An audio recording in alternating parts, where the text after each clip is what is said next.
and as the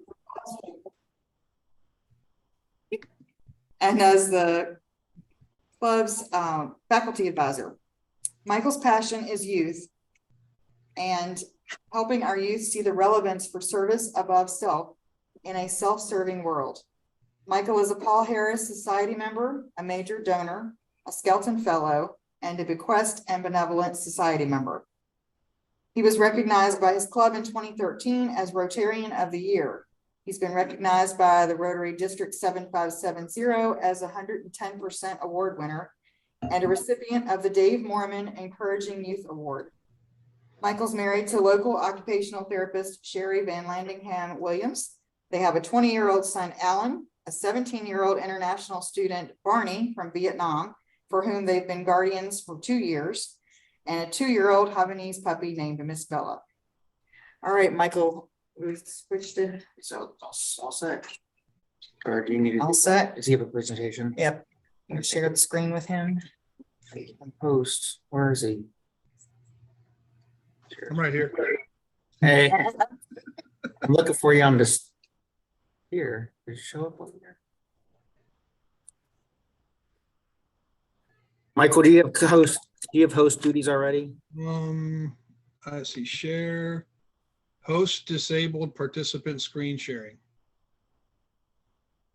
Is that allowing you to share now? I'll just hit OK. Let me try share again. Desktop. Would it be desktop? I don't know, Michael. Sorry. Okay, I just hit desktop. Is that allowing it to come up? Share entire screen. Zoom wants to share the Lori has the presentation. I am making you host right now. Oh, so cancel out of that.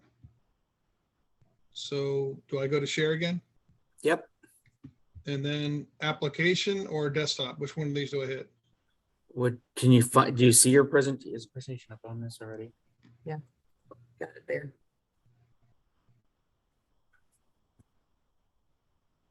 Okay, hold on, Michael. There's desktop. It's not showing it.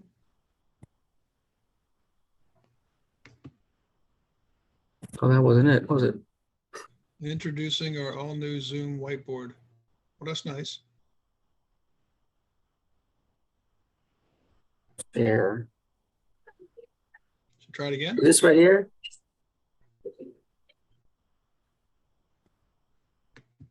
That's my the 20-year-old, presentation, right? If my 20-year-old was here, I downloaded it to my computer, so. Chrome potent mass not. Oh, there it is. Can you all see that? Yeah, it's up there now. So, you're gonna have to advance it forward. Okay. So you're just gonna have to click it, Lori? Yep. You tell me when you're ready to go to the next slide. Sure, go to the next slide. Okay. So go to the next slide.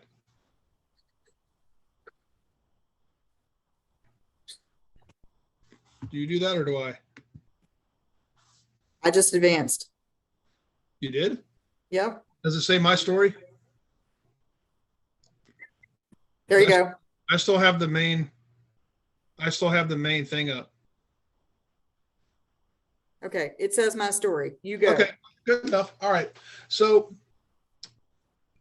first of all, thank you for having me. My Rotary story is unique, like most people. And the reason I'm sharing it as part of my presentation is to hopefully encourage people to see the need to search out other people to consider being part of Rotary.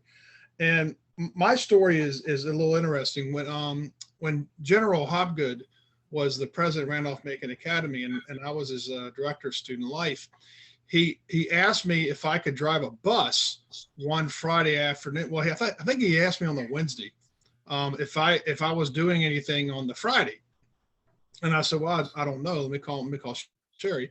And long story short, he wanted me to drive a bus of a bunch of kids to this thing called RYLA, Rotary Youth Leadership, Well, I didn't realize that it was like 4 hours away, wherever it was we went. It wasn't at the home, it wasn't at Virginia Tech at the time. It was somewhere else. But in doing that, for him, I went to a lot of the different presentations and really became interested in that aspect of Rotary. I really didn't know what Rotary was or a lot of it. I knew that General Hopgood was part of it, and that's about all that I really knew. And back in the late 1990s, early 2000s, and this isn't to be hurtful, but it's just to be honest, Rotary was known as a bunch of old white men, and women were allowed, but that was kind of the reputation that I was given to Rotary. Well, General Hopgood graciously invited me to come to a meeting one Friday when you all were out at the, I believe it was the Holiday Inn at the time, and I went out and had lunch, and then on the way back, he asked me what I thought, and I being Michael, I'm famous for sticking my foot in my mouth. I don't know if it was just that day or what, but the comment, well, you seem like a bunch of nice people, but it looked like a bunch of grumpy old men to me. And so that got back to me. And but General Hopgood laughed and chuckled and said, well, there's this newer club out in Linden that I think you might be interested in. And why don't you go on out there next Wednesday? They meet at 7 a.m. And quite frankly, I don't think I want you off campus at 12 o'clock on a Friday afternoon, given all that's going on around campus. And it made sense. So I went on out there and introduced myself, and they were very accepting of me. And they had a need for someone to help with their youth activities, because my who I call my youth mentor, Melanie Hamel, and the late Linda Taylor, were very wonderful to me and helping me good mentors for me in Rotary. But I share that story because of the unique nature that I will always consider General Hopgood my sponsor for Rotary, even though he belonged to a different club. Now, officially in the Rotary book, Stephanie Fretwell is my sponsor because she was the president at the time. And Stephanie and I were friends and knew each other from when she had her restaurant downtown. But I always tell people that General Hopgood was my sponsor because of the manner in which he always encouraged me to help our young people have a mentality of service above self. So let's go on to the next club, the next slide. Okay. So this is not Mac. This is Ravi Ravindran, and Ravi was the president of Rotary International many years ago. And the person beside him is my sixth grade son, Alan, who went to the Rotary District Conference with me at the Homestead because he was interested at the time, and he was a member of the Randolph-Macon Academy Middle School Interact Club. And Ravi immediately ignored me and started talking to my son, which I thought was great. And he immediately asked my son, before Alan had a chance to even talk about Interact, he asked Alan if he was aware of Interact. And Alan said, yes, I belong to the Interact Club here at the middle school at Randolph-Macon Academy, where I go to school and where my dad works. And so he asked them what kind of stuff they did. And they were a very active club at that time and still are. And Alan talked about his favorite thing to do, which then was to teach chess to students at E. Wilson Morrison Elementary School. And he explained the dynamics of the school. And I explained to Ravi that my son had been a student at E. Wilson Morrison Elementary School, and that it was the RMA middle school students that taught him, the Interact students that taught him how to play chess. And he couldn't wait to get to the middle school so he could join Interact so that he could teach others how to play chess. And I share that story because then Ravi then said, well, I hope you stay with it. And Alan said, yeah, we have an Interact club at our high school. Well, when Alan got to the high school, he became heavily involved in sports and football and wrestling and baseball. And he just didn't have the time in his schedule to do Interact, but he still helped with some of our projects that we have with our club. As Alan went on to James Madison University, to JMU, I don't know whether they had a Rotaract club there or not. Long story short, Alan, his grades were great. He just decided that he wanted to be a plumber. And so he's now taking plumbing classes at Laurel Ridge Community College, and really enjoying that.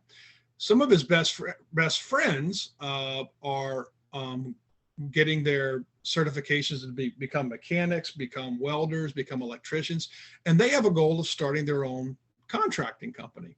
And Alan wants to go back to school one day to finish his business degree, but right now he just wants to work. So he's working full time for Joe Brogan, the surveyor, and taking classes towards being a plumber.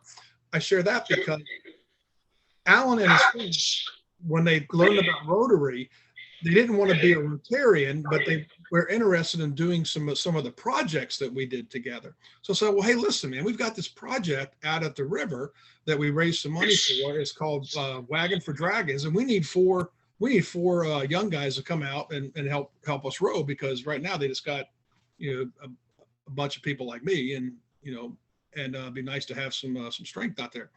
Well, they came out, and again, not Rotarians, but they were part of our Rotary boat, had the best time, and it initiated a wonderful conversation to be able to tell them about Rotary. And all they said was, hey, listen, next time you guys have a project, let us know. Well, we're cleaning up the river here in a few weeks in October 15th. And Alan and his friends are going to come help us clean up the river. I share that because I honestly believe down the road, when it makes sense for Alan and his friends, I have every intention of continuing to encourage them to have a life of service above self, but then to cultivate that even further by becoming part of Rotary.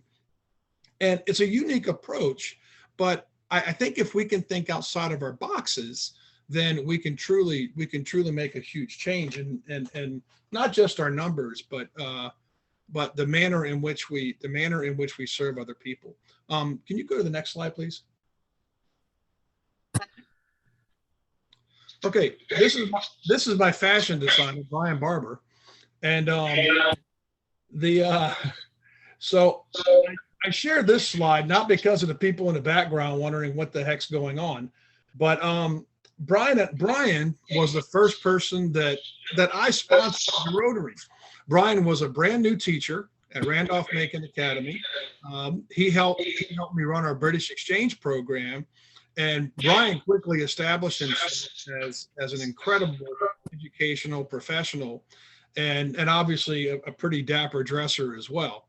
And somehow he and I are best of friends, even though we have next to nothing in common, except for our love of kids and our desire for service above self.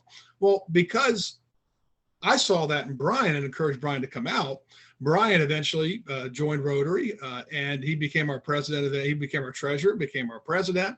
And as most people know, Brian is now a former assistant area governor, and continues to do really cool things in Rotary.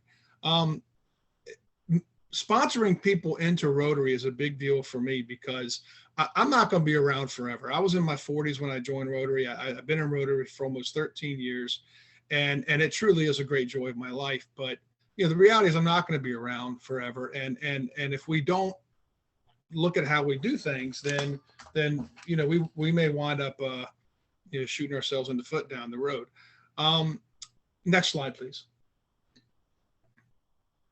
So hopefully there is a picture of a tent revival taking place here. And I'm just curious how many of you have ever even know what I'm talking about or have ever been to a tent revival.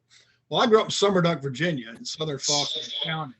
And we used to have what we called a revival all week long. And it was interesting. And the reason I share this is because at the revival, at the end of each sermon, the pastor we would usually sing a hymn called Just As I Am. And probably some of you all are chuckling with one another, wondering how many verses they're going to get through of Just As I Am before they finally end the dang service. And and while they're singing Just As I Am, I just notice all these people walking down the aisle and hugging the pastor and crying. And and I don't doubt that most of it was probably very sincere. But even as a young kid, I had a question. I said, what's going to happen to these people when they leave here? What's going to happen to them when they walk out that door? Are they just going to stop coming to church? Is anybody going to follow up with them? And the reason I bring that up is because I think one of the problems, especially with membership, is that we get people in and then we forget about them. And we don't give them a job, or we just let them fend for themselves and we hope that it works out. And as a result of that, and I don't know whether that's a challenge for your club or not. I don't know.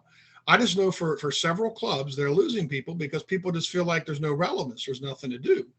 And the Bill Skelton, who is a former RI president from our district, since passed away, and he's the person who we named the Skelton Fellow after. Bill was a big Rotarian, but he was also big into 4-H. And I know about Bill Skelton when I was in 4-H and very active in that, but I didn't know he was a Rotarian. When I found out that Bill Skelton was a Rotarian, it was pretty emotional for me because I heard his story and how he I don't know if he quit Rotary or if he threatened to quit Rotary if they didn't find him something to do. He said, I didn't come here to eat and have a bunch of and eat and pat people on the back and just come to meetings. I've got plenty of meetings I can go to. But I want something to do. I want something to stay active, and I want to make a difference. And that precipitated not only him getting a job in Rotary, but working his way up to where he became the RI president. And so I bring that up because, next slide, please. Because statistically, global Rotary membership has been static at about 1.2 to 1.4 million for almost 2 decades, with membership declines in most developed countries, except for German-speaking countries. So, everybody start picking up on your German. But right now, the average age of a Rotarian is 58. And I'm 56, so I'm close to that. I'm close to that age group. And the next slide, please. Reasons for leaving. And then the next slide. For members under the age of 40, and this is important, for members under the age of 40, one of the reasons, their main reasons for leaving is because of a life-changing event, work, move, relationships, or just to spend more time with children. But here's where the true challenge comes in. A lot of people are also leaving because of the club environment, the cost of Rotary, the time constraints, and unmet expectations. And it's interesting how you pitch yourself. And I'm not a marketing person by any stretch. I always try to promote Randolph-Macon Academy everywhere I go because I love the place. I try to promote my church because my current pastor, who's a member of your club, helped me finally enjoy waking up on a Sunday morning and going to church again.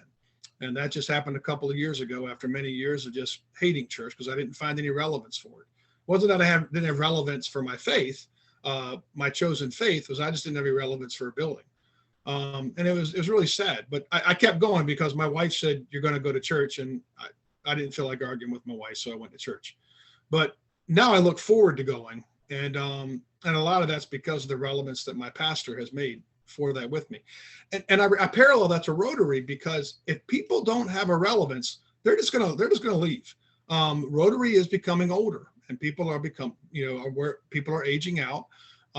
And people are just, and it's really hard to get younger people who have so many other options in their lives to commit to one other thing. So then the challenge becomes, how do we make this a priority for somebody?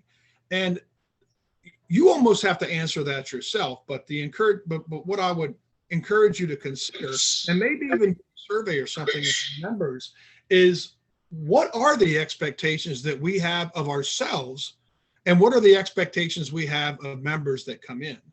And do you have a mentor program for new members that come in? Do you have somebody that calls them once a week and make sure that they understand? We have the fireside chats and all that explain what Rotary is, and we give them the horse and pony show, and then when we get them in, that they have to kind of figure it out.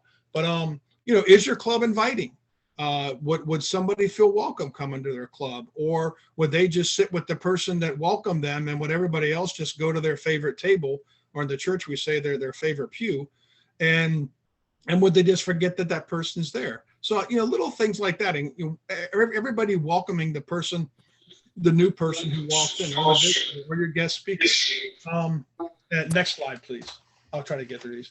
So some thoughts to consider. How many of you sit at the same table every week? What do you know about the newest member or members of your club? How many of you know, besides Brett and Lori, the name of your Rotary Youth Exchange student? Please get to know her. When is the last time you participated in a service project? When is the last time you led a service project? Next slide. Now, this is the grave of Paul Harris. Paul Harris was the founder of Rotary, was one of the founders of Rotary International. And Paul Harris, the guy standing by his grave is my friend Evan Burrell from Australia. And Evan was a guest speaker at our conference a few years ago. But Evan didn't just go to that grave because because of the photo op. Evan went to the grave because he's concerned that, next slide, he's concerned that this is what's going to happen to Rotary if we don't figure it out. And we've seen a huge decline. And I keep going back to the church. And I know Rotary is not a religious organization, but I see a huge parallel to the North American church. The European church is struggling. Younger people just don't see the relevance. And so how do you provide that relevance? Well, tonight, my church is just offering a free movie night for the children at E. Wilson Morrison Elementary School. Not charging anything. We're showing Peter Rabbit, giving them some free pizza.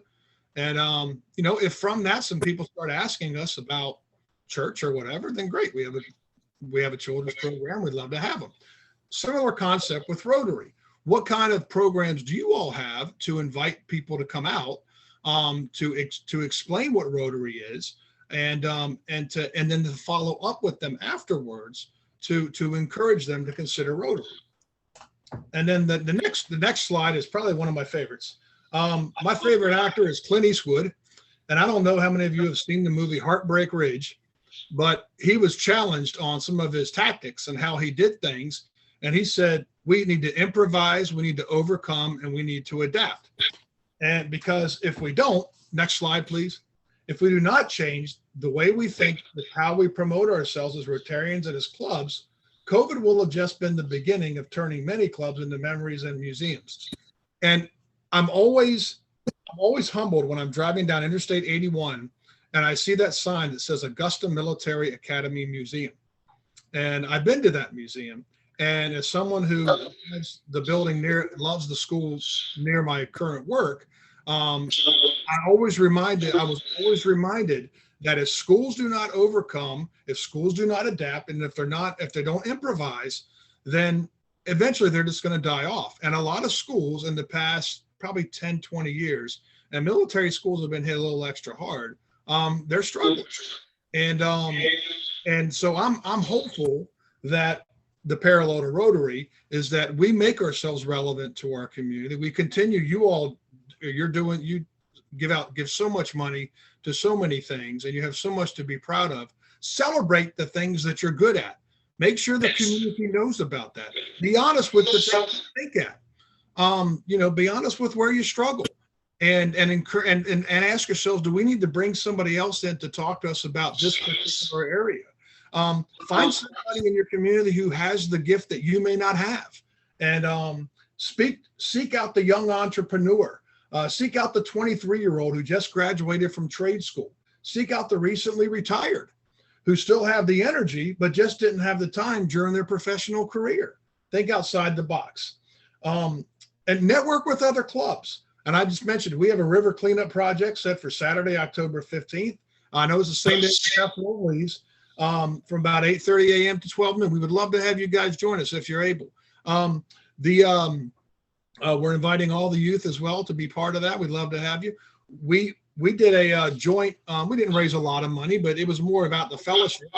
We did a joint fundraiser for Portia Polio out at Pavement a couple of months ago with the Area Wonders, the Northern Shenandoah Valley Club.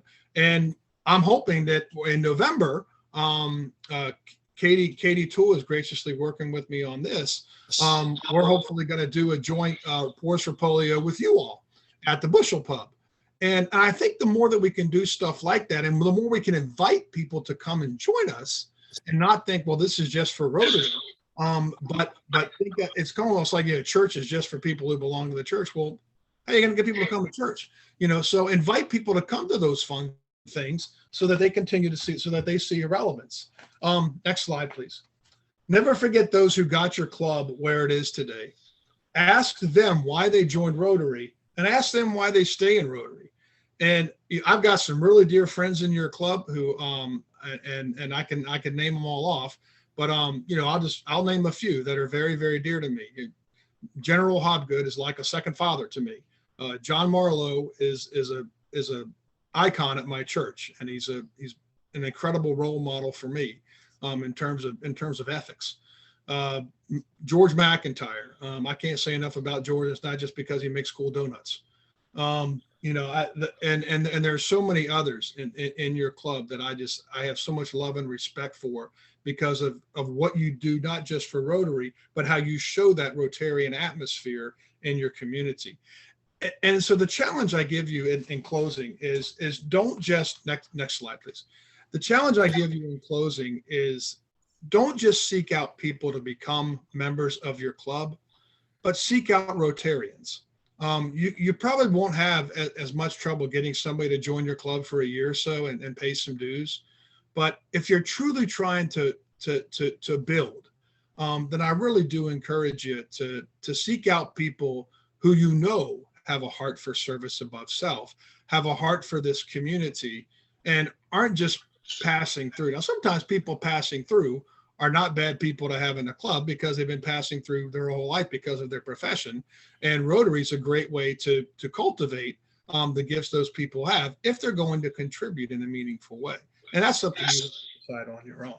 But we obviously have a lot of work to do. I love our community. We can make it stronger. Final slide, the next one.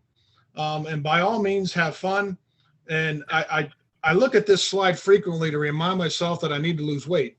But and I have lost about 20 pounds, by the way, so I'm pretty excited. But this was back when we had a whole bunch of youth exchange students, and we only have 2 right now in our district.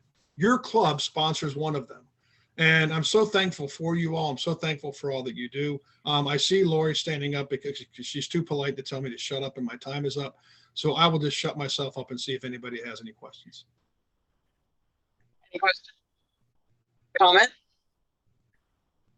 Thank you, Michael. We appreciate your time today. I know you're at work, and so we appreciate you coming in and zooming in and sharing some membership stuff with us. You give us lots of stuff to think about and questions to get us motivated and started in the club.